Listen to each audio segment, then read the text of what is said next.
In the early hours of this Monday morning, Pakistani forces struck Dangam district in Afghanistan's Kunar province.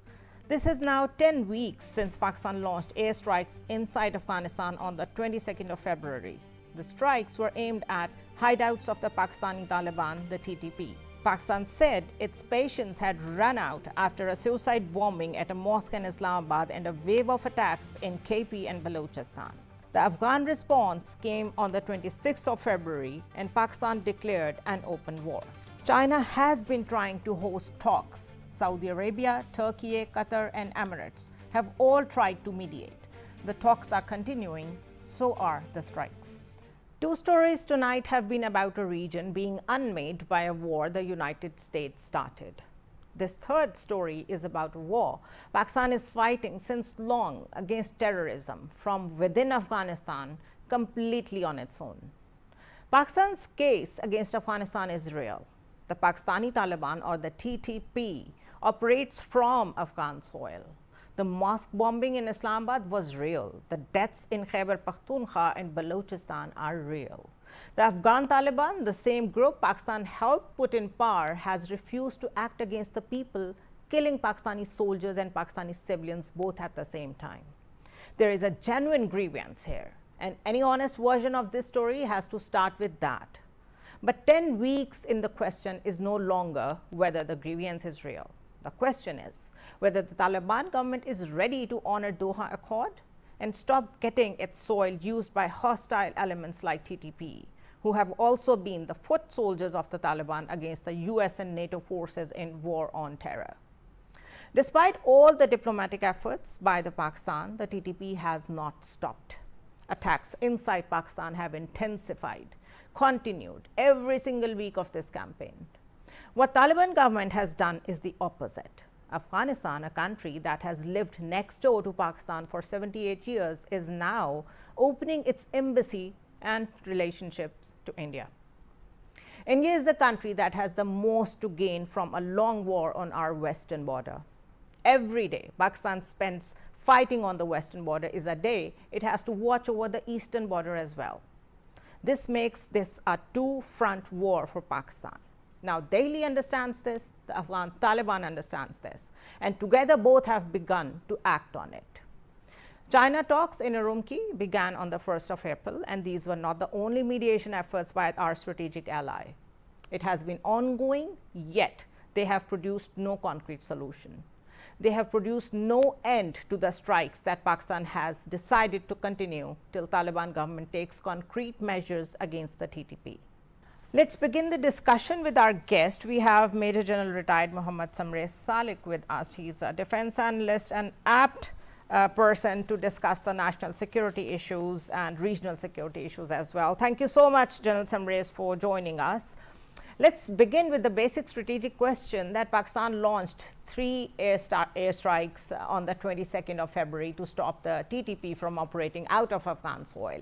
10 weeks later, the TTP attacks inside Pakistan have not stopped. KP and Balochistan are still being hit every week. From your reading, this Operation Ghazb al-Haq, how long could it continue?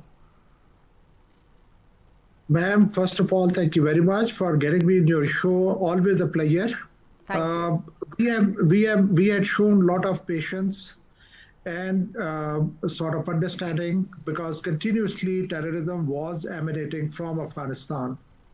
And I would say that once US came to carry out Operation Enduring Freedom in Afghanistan, the basic objective was that Afghanistan should never become a sanctuary for the terrorists.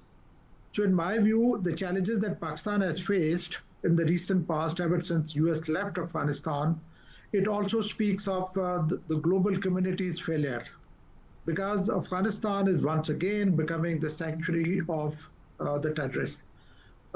Many countries around Afghanistan, like Russia, Central Asian states, and Pakistan, have complained that the terrorism emanates from Afghanistan. So Pakistan had to make a very hard choice, that is to carry out operations against Afghanistan, go for offensive. And in my view, although these operations haven't stopped totally and they will never end like that, But in my view, the incident of terrorism has considerably dropped. If we recall, last few months of 2025 and February of 2026, so there were so many incidents of terrorism occurring in Pakistan. Absolutely. Still, those are there, but in my view, the numbers have dropped. So, on the whole, I would say that Pakistan's initiative of going for an offensive against Afghanistan has yielded positive results. Having said that, we also need to understand that these are two different phases of war. One is the conventional war, and second is the unconventional war. You may recall that as far as Iraq is concerned, the US occupied the complete country in 2 weeks, but they had to fight unconventional war for 10 years. So the challenges would not end. In my view, this kind of acts of terrorism, I hope and pray these do not happen. But since India is also acting in this, creating this situation, Afghanistan also colluding with India, Iran is also under attack.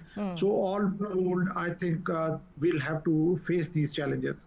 It seems as if the region is snowballing in terms of the escalation from all sides. Look at Iran, what's happening, look at Afghanistan, the way it's behaving, and then we have a conventional neighbor, India. But in your opinion, so far, Taliban government have failed to project themselves as someone interested in statecraft. It seems they are back to 90s, the way they used to be. Let it be their own domestic issues, let it be what's happening in Afghanistan and what is emanating out of Afghanistan in the form of terrorism. Do you think Taliban are actually interested in statecraft and the prosperity and the connectivity that everyone is talking about? Now, ma'am, before coming to this question, I will just like to say that we are living in very interesting times. And we are seeing transition from one superpower to another superpower. You know better than me that the US is on the decline, and whereas China is emerging as a challenger. Now, I had foreseen these kind of things happening in my PhD dissertation because you will agree with me that a superpower, while declining, will not let things happen in a very, very organized and orderly manner. Yeah, it's a lot of chaos in the transition. There ought to be a chaos. So I completed my PhD in 22, and I had projected that what kind of threats, particularly CPEC, may be facing once it is being executed. Now, whatever is happening around us, it is unfortunate. It is almost complete region is in turmoil and it is in chaos. India is at loggerheads. Afghanistan, we had issues with them. Iran is under attack. But let me tell you one thing, that the way things are going, I think that this chaos portends a relatively better future. And for that reason, the most important thing is that we should, as Pakistan, as the regional stabilizer, we should focus more on China to bring stability in this region, because it is in China's interest to bring stability in this region. And we should focus less on America to bring stability, because instability is in the US interest. So that is the major, I think, transition we have to make and transformation we have to make. With China coming in, I think Afghanistan will also improve. For the present, the question that you asked, it seems that the Afghan government have difficulties. They are not recognized by many of the countries. Their assertion of power over entire territory is a question. Their capability is a question. But once we got estranged with Afghanistan, they started colluding with India, and for which we are facing greater problems. We have repeatedly witnessed this, that in peacetime, whenever the major wars are over, let it be Iran, let it be India, let it be Afghanistan, they always corroborate with each other. They always collaborate with each other against Pakistan. And whenever there are times like the times that we are witnessing now, Pakistan is always the one at the forefront to bring peace into the region. How do you read this conundrum? Right now, we are trying to resolve the issues around Iran and US. We were also involved in Doha Accord to resolve the issues around US and Afghanistan. Once the issue is resolved, they turn back to us. What is happening? Very well identified. Pakistan has acted as a very responsible state, which has been the harbinger of the peace. As you mentioned, Doha Accord, and then this situation, which is now prevailing, the war between Iran and US. And I would say that from May 25 onwards, Pakistan has seen a different trajectory. That was the strategic rebirth of Pakistan. And Pakistan is now playing a pivotal role for cessation of hostilities in Iran. Let me also say that on one hand, it is sort of our goodwill that we have for our brotherly country, Muslim country, but on another hand, this also serves our own key interests.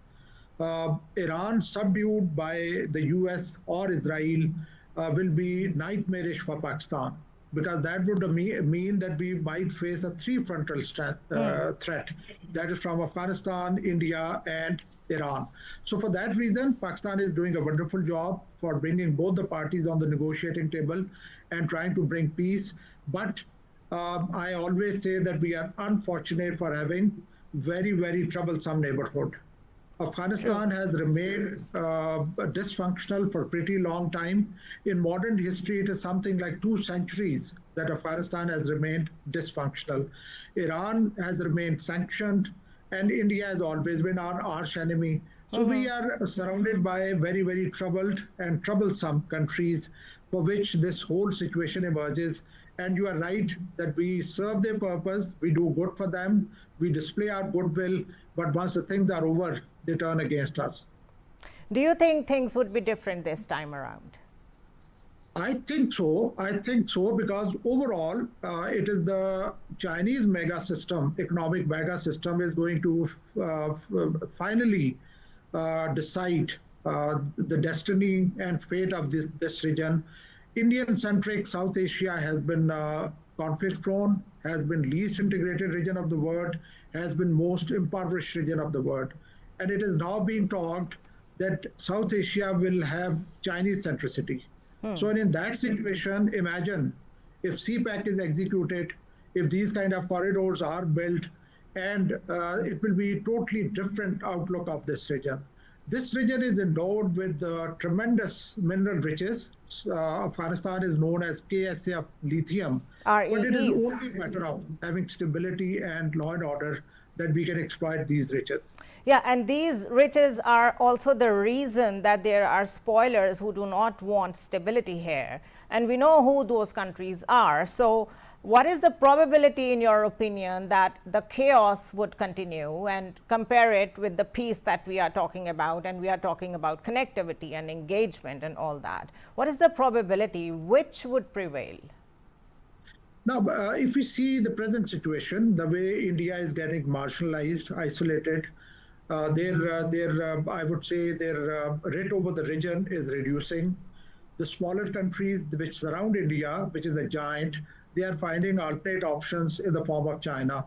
So from that, and particularly on the other hand, we are also witnessing US not succeeding in Iran, and they are rather facing reversals. Now, seeing all these things, I would say that in short term, the things will be chaotic. It will take little time, but once China starts asserting itself and the balance tilts in favor of China, I think that the things will start turning around as far as our region is concerned. Let me make a mention here that during my research, I interviewed many scholars that how long will it take for the balance to tilt in favor of China. They were normally it was 30 to 40 years, some would say 25 years. The minimum time that I got was from Dr. Bruno Macais, who's a Portuguese scholar, who said that it will take 12 to 15 years. And I'm talking of 2020. So by that account, by 2035, the thing should tilt in favor of China. But the way things are happening, particularly in 25 and 26, you'll agree with me that the process is speeding up. Now it is being said that by something like 2030, the world may be totally different, and the balance may tilt in favor of China. Now, that is my hope, that if China becomes the dominating power of this region, and China creates this kind of connectivity, which are its ambitions, we might be on the route to growth and development rather than fighting and destruction. Right. So, Major General retired Mohammad Samrez Salik, or Dr. Mohammad Samrez Salik, thank you so much for joining us. Thank you very much. So, 3 stories tonight, 3 borders, and Pakistan sitting on every one of them. In the Strait, our peace plan was answered with an American destroyer and an Iranian drone. In the Gulf, the man who is leading the polls to be the next Prime Minister of Israel called the UAE his ally before any Arab capital did. And on our western border, Pakistan's war against terrorism continues. There is a version of this where Pakistan is the indispensable bridge everywhere, the country where capital calls when nobody else can be called. The Saudis are still on the phone, Tehran still trusts us, Washington still listens. The question for tomorrow for all the citizens of this world is when the peace would return to this region. I am Zunaira Azhar, and this was DECODE. Good night.